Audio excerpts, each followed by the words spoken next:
Hey everybody, welcome back to my channel. तो आज का टॉपिक जो है वो है रेगुलेटरी एंजाइम्स एंड हम इस वीडियो में डिस्कस करने वाले हैं एलोस्टेरिक एंजाइम्स के बारे में, आइसोजाइम्स के बारे में, राइबोजाइम्स के बारे में एंड जाइमोजन के बारे में। सो शुरू करते हैं। सबसे पहले हम ये डिस्कस करेंगे कि रेगुलेटरी एंजाइम्स होते क्या हैं। तो रेगुलेटरी एंजाइम्स, जैसे कि नाम सजेस्ट कर रहा है, ऐसे एंजाइम्स हैं जो केमिकल रिएक्शन के रेगुलेशन में हेल्प कर रहे हैं। दे आर समहाउ इंक्रीजिंग और decreasing the rate of the chemical reactions in response to different signals. तो इनको डिफरेंट सिग्नल्स मिलते हैं जिसकी वजह से ये इंक्रीज या डिक्रीज करते हैं जो भी केमिकल रिएक्शन की एक्टिविटी है उसे। अब ये जो प्रोसेस ये कर रहे हैं, यानी रेगुलेशन जो ये कर रहे हैं, वो किस वजह से करते हैं? तो रेगुलेटरी एंजाइम्स जब रेगुलेटरी कंपाउंड से बाइंड करते हैं, ऐसे कंपाउंड से बाइंड करते हैं जो कि रेगुलेशन में हेल्प कर रहे हैं, तभी रेगुलेशन हो पाती है जीन एक्सप्रेशन की या केमिकल रिएक्शन की। तो मेनली रेगुलेटरी कंपाउंड्स जो भी रेगुलेटरी एंजाइम से बाइंड करेंगे वो बाइंड करते हैं या तो रिवर्सिबल या इरिवर्सिबल मोड से, यानी या तो उनकी बाइंडिंग जो है वापस रिवर्स हो सकती है या परमानेंटली रह सकती है इरिवर्सिबल टाइप में। अब ये जो बाइंडिंग रेगुलेटरी एंजाइम और रेगुलेटरी कंपाउंड के बीच में है, ये होती है कोवेलेंट या नॉन कोवेलेंट। कोवेलेंट अगर वो होगी तो वो परमानेंट है, यानी इरिवर्सिबल रेगुलेशन है। अगर नॉन कोवेलेंट होगी तो वो रिवर्सिबल रेगुलेशन माना जाता है, क्योंकि कोवेलेंट बॉन्ड्स काफी ज्यादा स्ट्रांग होते हैं। तो उनकी बाइंडिंग की वजह से क्या होगा कि रेगुलेटरी एंजाइम से रेगुलेटरी कंपाउंड परमानेंटली एसोसिएट हो जाएगा। तो सबसे पहले हम डिस्कस करेंगे रेगुलेटरी एंजाइम्स का एक्शन, यानी regulation by non covalent binding of the modulators, and these type of reactions are catalysed by the allosteric enzymes. यानी जब भी नॉन कोवेलेंट बाइंडिंग होती है मॉड्यूलेटर और एंजाइम के बीच में, तो वहां जो भी एंजाइम्स इन्वॉल्व होते हैं उन्हें हम एलोस्टेरिक एंजाइम्स बोलते हैं। इनकी जो बाइंडिंग होती है वो रिवर्सिबल होती है, तो इसे वापस से रिवर्स किया जा सकता है क्योंकि ये नॉन कोवेलेंट बाइंडिंग है। अब हमने जो रेगुलेटरी कंपाउंड्स पिछली स्लाइड में देखा था, तो रेगुलेटरी कंपाउंड्स को हम नॉर्मली मॉड्यूलेटर या इफेक्टर बोलते हैं। ठीक है, मॉड्यूलेशन कर रहे हैं क्योंकि वो केमिकल रिएक्शन की या इफेक्ट कॉज कर रहे हैं, तो इन्हें मॉड्यूलेटर या इफेक्टर बोला जाता है। These modulators can be inhibitory और स्टिमुलेटरी, यानी वो केमिकल रिएक्शन के रेट को अगर इंक्रीज करेंगे तो उन्हें स्टिमुलेटरी बोलेंगे, अगर डिक्रीज करेंगे तो उन्हें इनहिबिटरी बोलेंगे। Modulators most of the cases में सबस्ट्रेट ही होता है, यानी सबस्ट्रेट जो है वो और सबस्ट्रेट की बाइंडिंग को इंक्रीज करता है in the regulated manner allosteric enzyme से बाइंड करने के बाद। तो हम क्या बोलते हैं कि मोस्ट केसेस में मॉड्यूलेटर जो होता है वो सबस्ट्रेट खुद ही होता है। जैसे कि अगर हम एग्जांपल लें फीडबैक इनहिबिशन का, तो इस केस में क्या होता है, एक केमिकल रिएक्शन हो रहा है जिसमें एक एंजाइम इन्वॉल्व है, सबस्ट्रेट इन्वॉल्व है, कुछ सीरीज ऑफ रिएक्शंस के बाद एक फाइनल प्रोडक्ट बन रहा है। तो क्या होता है कि वो जो फाइनल प्रोडक्ट है वो वापस से फर्स्ट स्टेप पे जो एंजाइम इन्वॉल्व है उससे बाइंड कर जाता है, उसे फीडबैक भेजता है कि प्रोडक्ट पहले से ही बहुत ज्यादा बन गया है और बनाने की जरूरत नहीं है। तो वहां होता है फीडबैक इनहिबिशन। ठीक है, रुक जाएगा प्रोडक्ट की प्रोडक्शन।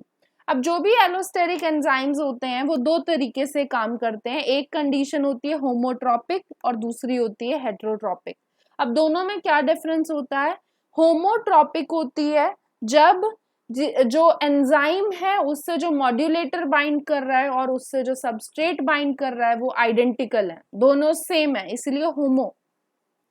हेटेरोट्रॉपिक जब बोला जाता है जब सबस्ट्रेट और मॉड्यूलेटर डिफरेंट मॉलिक्यूल्स हैं, वो डिफरेंट साइट से बाइंड करते हैं।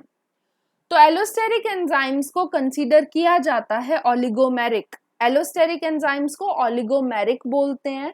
किस वजह से? क्योंकि इनकी बहुत सारी प्रोटीन सब यूनिट्स प्रेजेंट होती हैं, तो ओलिगोमर्स से बने हैं ये।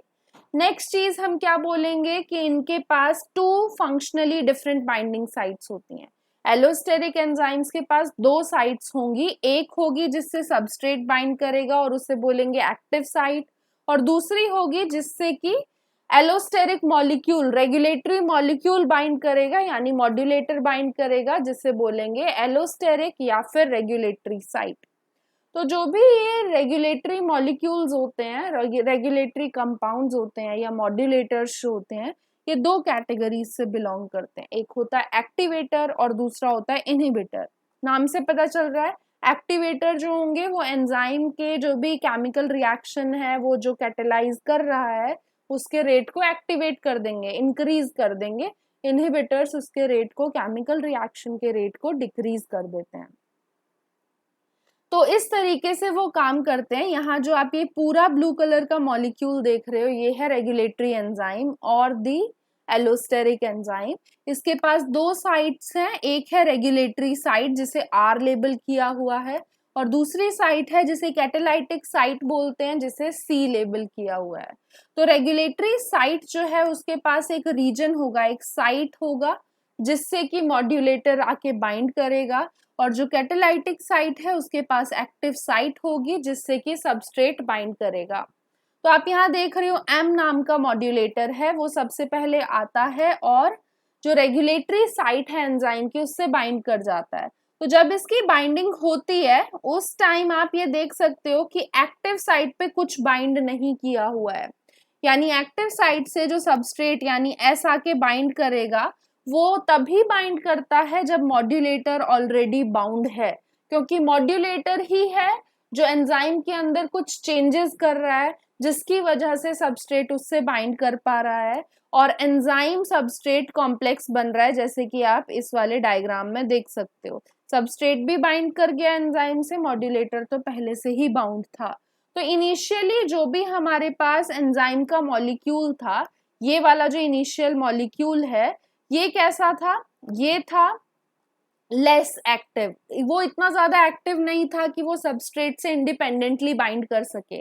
लेकिन जब सेकेंड केस में मॉड्यूलेटर ने बाइंड कर दिया, तो जब मॉड्यूलेटर यहाँ बाइंड कर रहा है तो उस केस में क्या होगा, मॉड्यूलेटर की बाइंडिंग के बाद ही एंजाइम सबस्ट्रेट कॉम्प्लेक्स बना है, जैसे कि आप यहाँ देख सकते हो इस केस में। ठीक है, नेक्स्ट चीज जो हमें याद रखनी है वो ये कि एलोस्टेरिक एंजाइम्स जो हैं वो मैकेलिस मेंटन काइनेटिक्स को फॉलो नहीं करते हैं। यानी मैकेलिस मेंटन काइनेटिक्स के थ्रू जो ग्राफ बनता है Km का और Vmax जिससे हम निकालते हैं, वो सब चीजें जो हाइपरबॉलिक कर्व वहां बनती है वो वाली एलोस्टेरिक एंजाइम्स के केस में नहीं बनती है। यहाँ क्या होता है, सैचुरेशन हो जाती है जैसे ही सबस्ट्रेट की कॉन्सेंट्रेशन हाई हो। यानी आपके पास एक केमिकल रिएक्शन है, आप उस केमिकल रिएक्शन को जिस एलोस्टेरिक एंजाइम से कैटेलाइज करवा रहे हो, वो एलोस्टेरिक एंजाइम जो है सबस्ट्रेट की कॉन्सेंट्रेशन हाई होने की वजह से सैचुरेट हो जाएगा। ठीक है, तो वो सिग्मॉइड कर्व शो करता है, हाइपरबोलिक कर्व शो नहीं करता है, जो कि कैरेक्टरिस्टिक फीचर होता है नॉर्मल मैकेलिस मेंटन काइनेटिक्स का। तो यहाँ एस शेप्ड कर्व बन रही है, सिग्मॉइड कर्व बन रही है। ये सिग्मॉइड किस वजह से बनती है, इससे ये पता चलता है कि जो भी एंजाइम है एलोस्टेरिक एंजाइम, उसके जो भी इंडिपेंडेंट प्रोटीन सब यूनिट्स हैं वो सब कोऑपरेटिव मैनर में इंटरैक्ट कर रही हैं। तो कुछ ऐसा ग्राफ आपको इसका दिखेगा, आपके पास सबस्ट्रेट कॉन्सेंट्रेशन है एंड वेलोसिटी है केमिकल रिएक्शन की। ये नॉर्मल ग्राफ है जो हम Vmax का देखते हैं मैकेलिस मेंटन काइनेटिक्स में, हाइपरबोलिक कर्व इसे बोलते हैं। लेकिन जब भी मॉड्यूलेटर प्रेजेंट होता है, मतलब कोई एंजाइम रेगुलेटरी है, तो उस केस में क्या होगा, या तो मॉड्यूलेटर इनहिबिटरी होगा, नेगेटिव साइन से डिनोट किया गया है, या फिर वो एक्टिवेटर होगा जो कि यहाँ पॉजिटिव साइन से डिनोट किया हुआ है।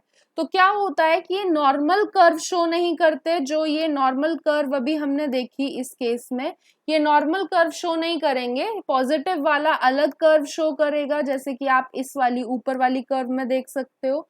और जो नेगेटिव मॉड्यूलेटर है उस केस में रेगुलेटरी एंजाइम का एक्शन अलग होगा। तो यहाँ सिग्मॉइड कर्व्स बनती हैं, हाइपरबोलिक नहीं बनती, जैसे कि मिडल वाले केस में आपने देखा, जो कि नॉर्मल मैकेलिस मेंटन कांस्टेंट का था। ये तो था regulation by non covalent modification जो हमने एलोस्टेरिक एंजाइम्स के लिए पढ़ा। अब हम पढ़ने वाले हैं रेगुलेशन बाय कोवेलेंट मॉडिफिकेशन। अब इन दोनों में क्या डिफरेंस होता है?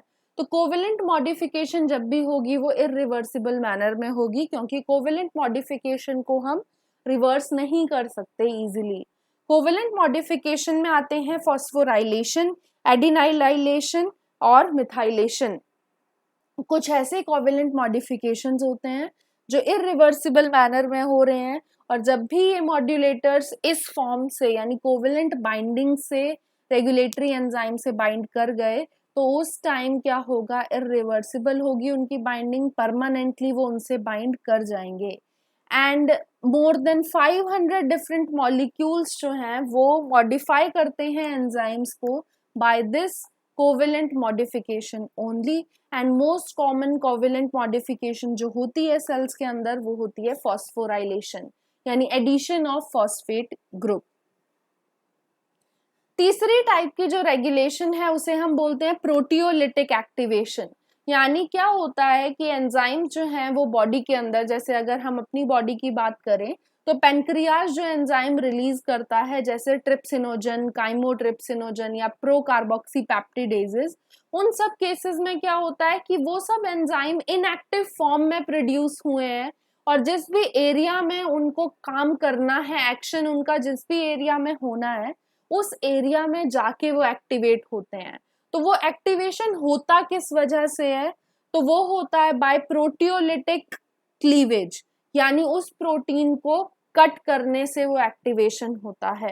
यानी काइमोट्रिप्सिनोजन को कट कर दिया जाएगा एक पोर्शन से जो इनहिबिटरी एक्शन शो कर रहा है, और तब जाके वो एंजाइम जो है वो एक्टिवेट हो जाएगा। यानी इस केस में जो भी एंजाइम प्रोड्यूस हो रहे हैं वो फर्स्ट इनएक्टिव फॉर्म में प्रोड्यूस होते हैं, और इस इनएक्टिव फॉर्म को हम जाइमोजन बोलते हैं, जिसके बारे में हम डिटेल में आगे आने वाली स्लाइड्स में पढ़ने वाले हैं। अब जो भी ये इनएक्टिव जाइमोजन्स होते हैं इनके पास एक्टिव साइट होती है जो मास्क्ड होती है एक प्रोटीन के चेन की वजह से। ऐसा आप बोल सकते हो कि पूरी पॉलीपेप्टाइड चेन का कुछ पार्ट है जो एक्टिव साइट को मास्क किए हुए है, जिसकी वजह से सबस्ट्रेट उससे बाइंड नहीं कर पा रहा है। तो इस पॉलीपेप्टाइड चेन के पार्ट को रिमूव करना जरूरी है, तो उसे रिमूव कर दिया जाएगा, यानी जो भी इनएक्टिव जाइमोजन है उसे एक्टिवेट कर दिया जाएगा। ये एक्टिवेशन हो कैसे रहा है? ये हो रहा है बाय प्रोटियोलिटिक क्लीवेज। नेक्स्ट हम डिस्कस करने वाले हैं आइसोजाइम्स या आइसोएंजाइम्स के बारे में। तो आइसोजाइम्स या आइसोएंजाइम्स जो होते हैं मल्टीपल फॉर्म्स होती हैं सेम एंजाइम की जो सेम केमिकल रिएक्शन कैटेलाइज कर रहे हैं। इनमें क्या डिफरेंस होता है? सिर्फ इतना डिफरेंस होता है कि इनका जो प्राइमरी स्ट्रक्चर होता है, अमीनो एसिड का सीक्वेंस होता है, वो डिफर करता है, सबस्ट्रेट्स की एफिनिटी डिफर करती है, वीमैक्स डिफर करता है, इसीलिए इन्हें मल्टीपल फॉर्म्स बोला गया है। अगर हम आइसोजाइम्स का एग्जाम्पल देखें तो लैक्टेट डिहाइड्रोजिनेज जो एंजाइम होता है, इस एंजाइम के 5 आइसोजाइम्स नोन है। हर एक आइसोजाइम जो है वो होमो या हेट्रोटेट्रामर होता है 2 सब यूनिट्स का, जो कि हैं H एंड M।